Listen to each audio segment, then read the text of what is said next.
আমি মনে করি শওকতের থেকে যোগ্যতম এই জেলায় এই মুহূর্তে আর কেউ নেই।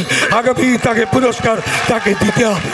আমার বয়স 80 বছর। আমি বারবার বলি 50 বছর রাজনৈতিক জীবন, বহু কর্মী আমি নিজের হাতে তৈরি করেছি। হ্যাঁ, আমি নিজে কোনোদিন এমএলএ হইনি, আমি এমপিও ছিলাম না, কিন্তু দলের বহু এমপি এমএলএ মন্ত্রী যাদের হাত ধরে বাড়ি থেকে নিয়ে রাজনৈতিক মঞ্চে তৈরি করেছিলাম, অন্তত তাদের ভালোবাসা আমার জীবনের শক্তি। এই বয়সে এখনও ছুটে বেড়াচ্ছি, আপনাদের কাছে ছুটে এসেছি কালকে শওকতের টেলিফোন পাওয়ার পর। সবাইকে আমার শুভেচ্ছা, সালাম, প্রণাম এবং সকলকে আমার ভালোবাসা জানাই। আমি অত্যন্ত খুশি এই কারণে, দেখুন 71 সাল, তখন ইন্দিরা গান্ধীর জমানা, তখন সল্টলেক ছিল লবণ নগরী, একটি রাজনৈতিক সম্মেলন, ইন্দিরা গান্ধী মঞ্চে, প্রিয়রঞ্জন দাসমুন্সী তখন বক্তা।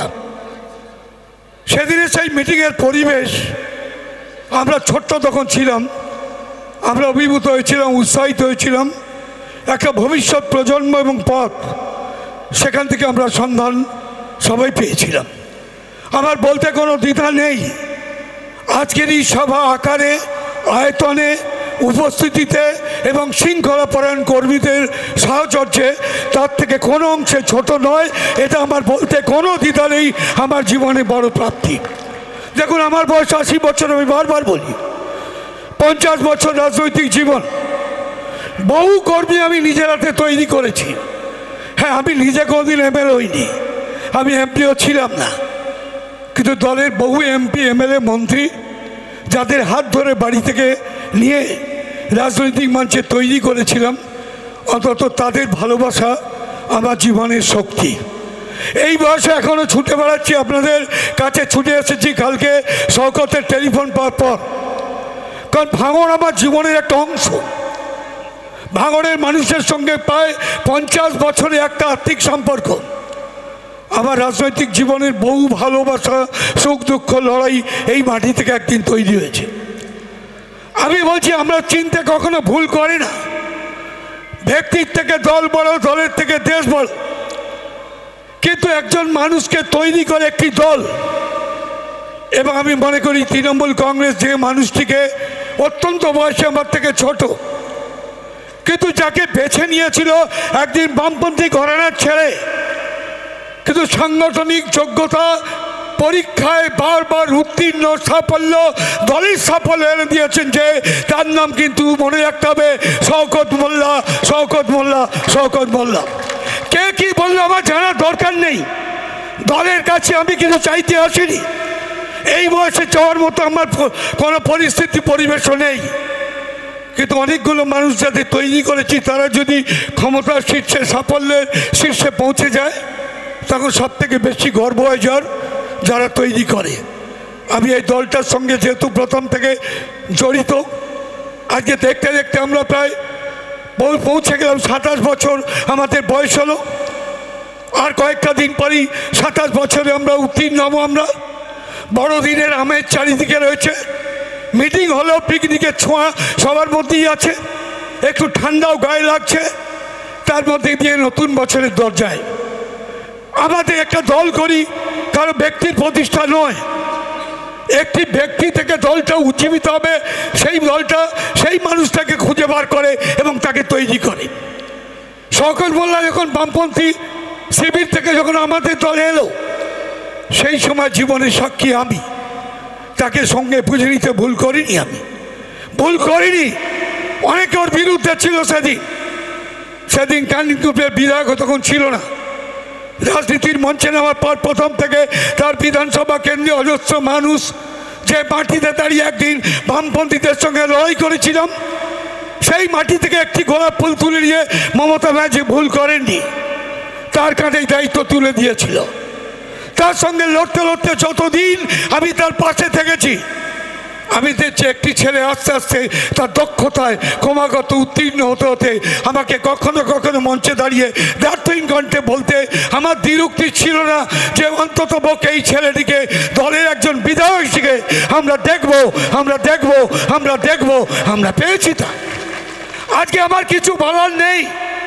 পরীক্ষায় উত্তীর্ণ একটি ছেলে তৃণমূল যুব সভাপতি হিসেবে এই জেলায় একটা বৈপ্লবিক একটা আন্দোলন যার নজরে ছিল তার নাম অভিষেক বন্দ্যোপাধ্যায়। প্রথম থেকে যাকে সমর্থন দিয়েছে, চিনতে ভুল করেনি, তারও বয়স 30-35 বছর বয়স, কিন্তু সে ঠিক সঠিক মুক্তকে সে ছিঁড়ে দিয়েছিল, তার কাঁধে যুব কংগ্রেসের দায়িত্বটা দিয়েছিল।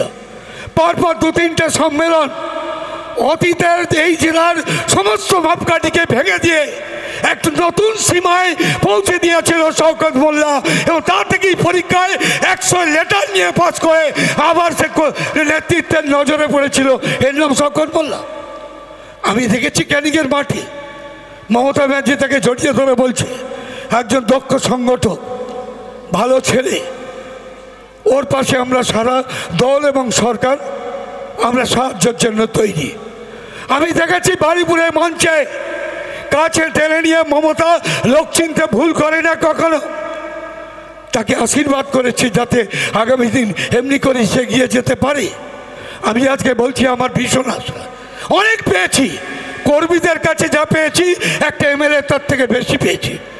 আমার এমএলএ হলে সম্পদ বাড়তে পারে, আমার নিজের ক্ষমতা বাড়তে পারে, কিন্তু লাখো লাখো কর্মীর ভালোবাসা, আশীর্বাদ, শুভেচ্ছা কয়েক কোটি টাকার থেকে মূল্যবান আমি তা পেয়েছি।